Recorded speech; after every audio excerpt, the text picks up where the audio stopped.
Lalaking kumupkop sa pamilyang walang tirahan, di umano'y may lihim na pagnanasa sa target niyang biktima? Ang sikretong malupit, ibubulgar na. Sa hirap ng buhay, minsan napapakapit ang ilan sa mga itinuturing nilang kaibigan. Tulad na lang ng mag-asawang Sam at Linda. Isang tricycle driver si Sam. Ang kita niya araw-araw hindi sapat para makapagbayad ng renta sa bahay. Nung nag-upisa po ang pandemic, napakahirap po talaga. Hanggang ngayon, ang naiuwi ko lang pera 300. Lahat-lahat na po, bali 600 na po lahat-lahat, boundary, gasolina. Hanggang sa makilala nila si Edgar na isang caretaker ng abandonadong bodega sa Caloocan City.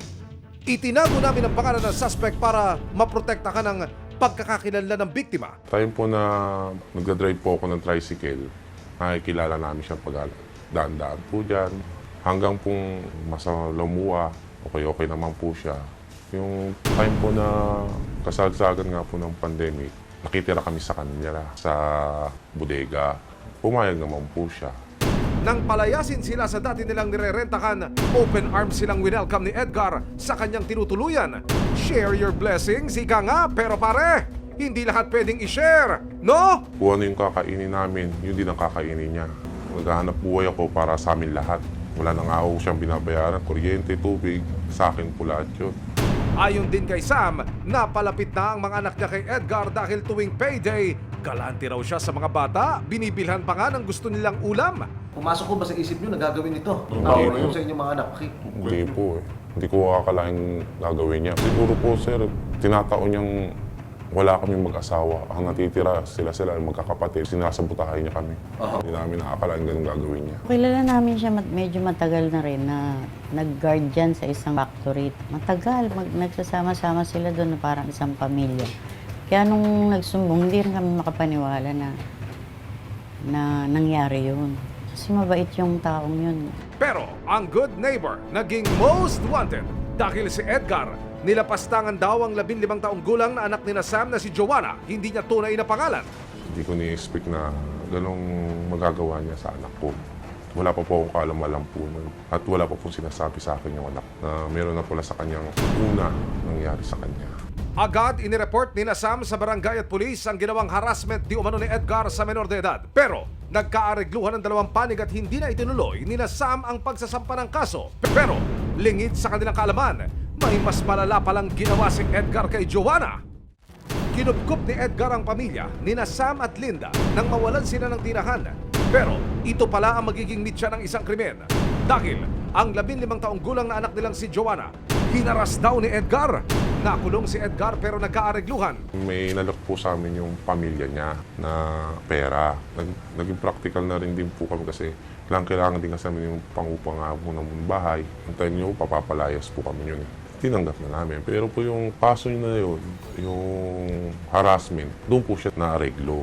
Yung hindi po niya po alam yung isang kaso pang gumugulong, hindi namin sinabi sa kanya.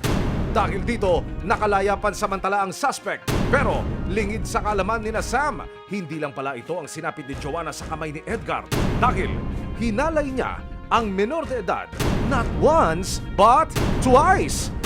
Nang magkaroon ng lakas ng loob si Joanna, inamin niya sa kanyang nanay ang totoong nangyari. Yung pangalawang beses po nangyari, ito po yatang March yung last year. Doon na po yung nagsabi na yung anak namin na pangalawa na po nangyari yun. Ako po, wala po akong kaalam-alam nun. Rape po siya. Kasi yun, pinamedical po siya. Hanggang doon po na nakulong po siya sa sangandaan. Hindi ko po alayan ganyan ginawa niya sa anak. Kung sakali ho na siya makipagreglo sa inyo, humingi ng tawad, anong inyong balak? Sabi mo sa patawad, oo. Pero yung sa nangyari sa anak ko, never po. Talagang tuloy ang kaso. Gano po? Alam ko pong ito'y masaklap, sir. Pero paano nyo ilalarawan sa ating mga kababayan yung sinapit nyong hirap at sakit sa inyong damdamin, sir? Sana po, huwag na po sila magtiwala sa ibang tao. Kasi masakit sa akin eh. Naiisip ko siya. Pag-aaral niya, type nga po bumaksak sa grade niya yan. Inunawa ko na lang siya. Masakit. Patong-patong na kaso ang isinampa laban sa suspect na si Edgar, acts of lasciviousness at 2 counts of rape. Nang ilabas ng korte ang warrant of arrest itong June 2023, agad na pinlano ng CIDG DSOU ang gagawing pag-aresto. Tumulak sila sa Camarines Sur. Makatakas pa kaya ang suspect? Sabisa na rin ng warrant of arrest na inilabas ng Branch 1 Family Court, Caloocan City dahil sa kasong rape 2 counts. At nangyari yung krimen sa Caloocan pero nagtago ito sa liblib na bayan ng Camarines Sur dito sa May Bicol. No distance is too far para sa mga operatiba. Umaga man o gabi, tuloy ang hunting sa suspect sa joint operation ng Philippine National Police Criminal Investigation and Detection Group, Detection and Special Operations Unit o CIDG DSOU at NPD DSOU Caloocan. Agad silang bumiyahe papuntang Bicol Region. Proceed na tayo sa area. Yes, sir. Ang magiging senyalis natin pag nakita natin si Sergeant Egin, sign niya, dediretso na tayo roon. Copy, sir. Copy. Oo na. Nakita na natin any moment, anytime. Makikita na natin yung akusado. Ayun, sir. Kasama niya na. Hindi, hintayin natin yung ano. Hindi ko pa natatanaw eh. Nakita mo na siya. Ito na, sir. Nadasan, kasama niya na. Tawid mo na. Doon ka sa kabila.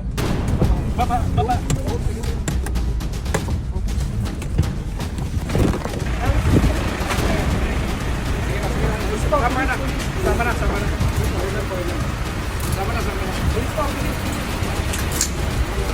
Sama yung pulis.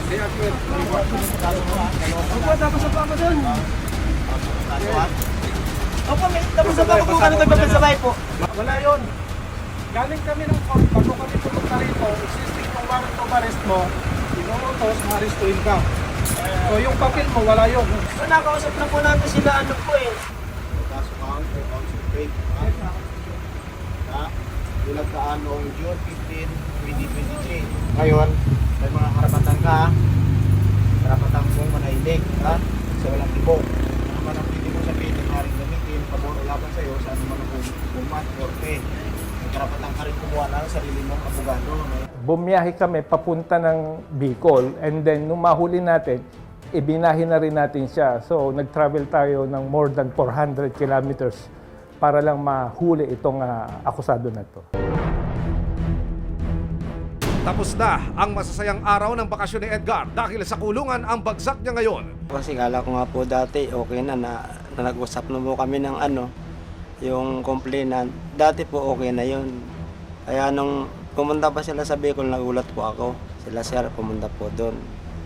Kaya nung sinabi na ganun may warrant, ayun, sumama po ako ng maluwag para ako. Matapos na, natakot ako nun nung una. Naiiyak ako Nagsisisi na nga po ako lagi, alos araw-araw kahit nung nandun ako po Magandang balita ito para kina Sam dahil sa wakas gugulong ang hustisya para sa kanilang anak na si Joanna. Salamat na nadampot siya yung time na yon. Gumaang yung dibdib ko.